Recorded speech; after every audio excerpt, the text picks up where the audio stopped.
Hello friend, good morning सभी को। तो आज का करंट अफेयर जो कि 2 दिसंबर 2022 का है, तो चलिए देख लेते हैं। सुबह में लाइट ना आने की वजह से सुबह में आपको करंट अफेयर नहीं मिल पाया, इसलिए थोड़ा सा आपको लेट मिल रहा है, उसके लिए सॉरी। तो आइए फर्स्ट क्वेश्चन से स्टार्ट करते हैं। तो आपका फर्स्ट क्वेश्चन क्या है कि हाल ही में प्रधानमंत्री श्री नरेंद्र मोदी जी ने श्री कांची कामकोटि पीठम का दौरा किया, किस राज्य में स्थित है उसके बारे में पूछा गया है। तो कौन सा है आपको ध्यान में रखना है, कांची कामकोटि पीठम। तो प्रधानमंत्री ने कोच्चि में स्तूपम श्री कांची कामकोटि पीठम का दौरा किया। तो कहाँ पे है? कोच्चि।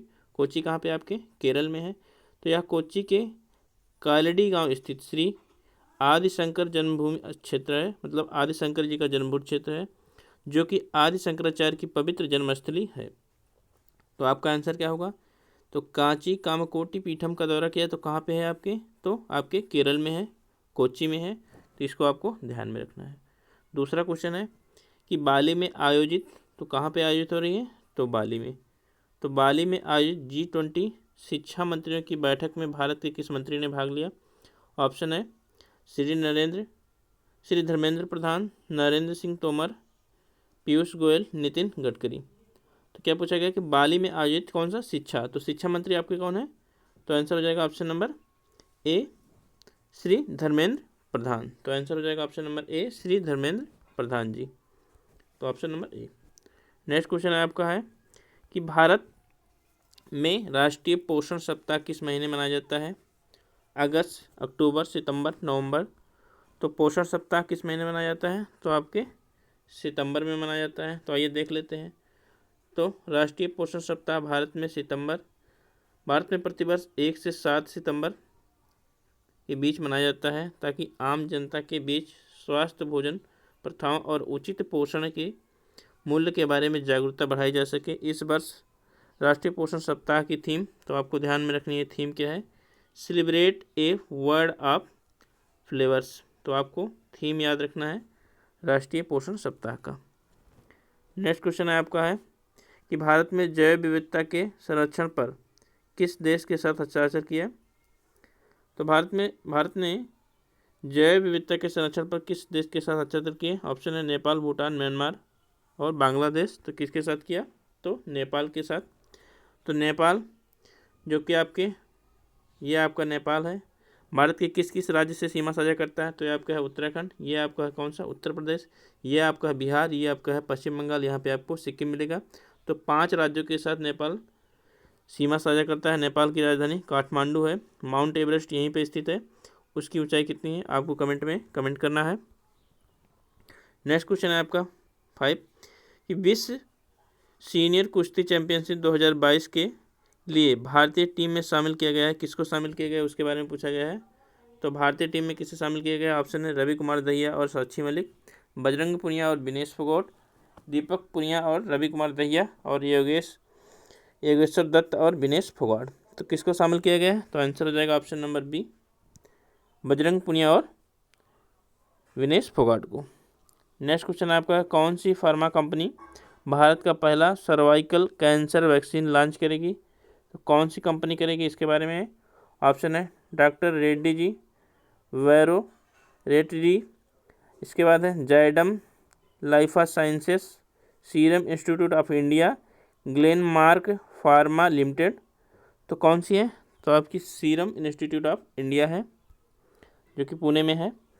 नेक्स्ट है, किस राज्य ने किसानों के कल्याण के लिए रूरल बैकयार्ड पिगरी योजना शुरू की? कौन सी योजना है? तो रूरल बैकयार्ड पिगरी योजना है। ऑप्शन है असम, अरुणाचल प्रदेश, मेघालय, नागालैंड। तो किसने शुरू किया? तो आपके मेघालय ने। आइए देख लेते हैं। तो मेघालय के मुख्यमंत्री कोरनाड के संगमा, तो आपको मुख्यमंत्री का नाम याद रखना है, कोरनाड के संगमा ने रूरल बैकयार्ड पिगमी योजना शुरू की। इसका उद्देश्य क्या है? तो यह सुनिश्चित करना है कि किसान विभिन्न पशुधन खेती गतिविधियों के माध्यम से एक अस्थायी आजीविका अर्जित करेंगे। सुअर पालन योजना के माध्यम से राज्य पोर्क आपूर्ति की कमी को दूर करने की योजना बनाया है। तो राज्य ने इसको बनाया है। नेक्स्ट क्वेश्चन है आपका है कि T20 मैच में 3500 रन बनाने वाले पहले खिलाड़ी कौन बन गए हैं। ऑप्शन है विराट कोहली, रोहित शर्मा, शिखर धवन, बाबर आजम। तो कौन बन गए हैं, तो आपके रोहित शर्मा जी बन गए हैं, ऑप्शन नंबर बी होगा। तो भारतीय क्रिकेट टीम के कप्तान रोहित शर्मा T20 मैच में के इतिहास में 3500 रन बनाने वाले पहले खिलाड़ी बन गए हैं। वह हांगकांग के खिलाफ खेलते हुए चल रहे एशिया कप 2022 के दौरान यह मुकाम हासिल किया। न्यूजीलैंड के मार्टिन गप्टिल 3497 रनों के साथ दूसरे और विराट कोहली तीसरे स्थान पे थे। तो ये आपको ध्यान में रखना है। नेक्स्ट क्वेश्चन है आपका कि 67वें फिल्म फेयर पुरस्कार 2022 में किस फिल्म ने सर्वश्रेष्ठ फिल्म का पुरस्कार जीता। ऑप्शन है फिल्म 83, शेरशाह, सरकार उधम सिंह, शेरनी। तो किसने जीता, तो आपके शेरशाह ने जीता। तो आइए और लिस्ट देख लेते हैं। तो सर्वश्रेष्ठ फिल्म कौन सी है, शेरशाह है। सर्वश्रेष्ठ निर्देशक विष्णुवर्धन, शेरशाह की। सर्वश्रेष्ठ अभिनेता रणवीर सिंह, फिल्म 83 के। सर्वश्रेष्ठ अभिनेत्री कौन है, तो आपकी कृति सेनन है। इसके बाद सर्वश्रेष्ठ सहायक अभिनेता कौन है, पंकज त्रिपाठी, मिमी के।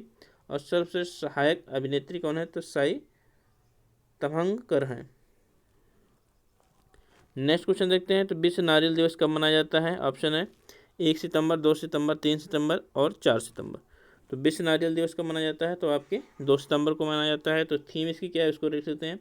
तो खुशहाल भविष्य और जीवन के लिए नारियल की खेती करें, इंपॉर्टेंट है, ध्यान रखना।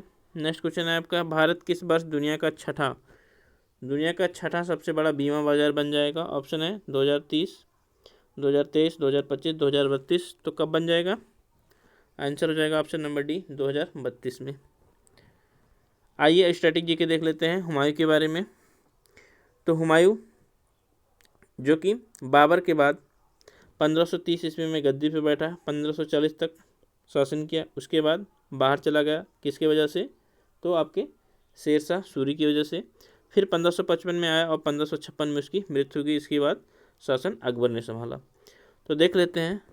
तो हुमायूं अपने राज्याभिषेक के बाद अपने राज्य को अपने तीन भाइयों, कौन कौन भाई हैं, तो कामरान, अस्करी, हिंदाल तो इनमें बांट दिया था। तो आपको कितने भाई हैं हुमायूं के, तो बाबर के 4 पुत्र थे, हुमायूं, कामरान, अस्करीन, हिंदाल। तो आपको पूछा जा सकता है कि बाबर के इन पुत्रों में से कौन सा पुत्र नहीं था, तो ऑप्शन में दिया जा सकता है। तो आपको ध्यान में रखना है कि कामरान है, अस्करी है, हिंदाल है। इसके बाद आगे देखते हैं। तो दिल्ली के निकट दीनपना नगर की स्थापना की थी किसने, हुमायूं ने। तो दिल्ली के निकट दीनपना नगर की स्थापना किसने की थी, तो हुमायूं ने की थी। और जहांपना की किसने की थी, तो आपको कमेंट बॉक्स में करना है मेंशन कि जहांपना, तो जहांपना की स्थापना किसने की थी, आपको कमेंट करना है।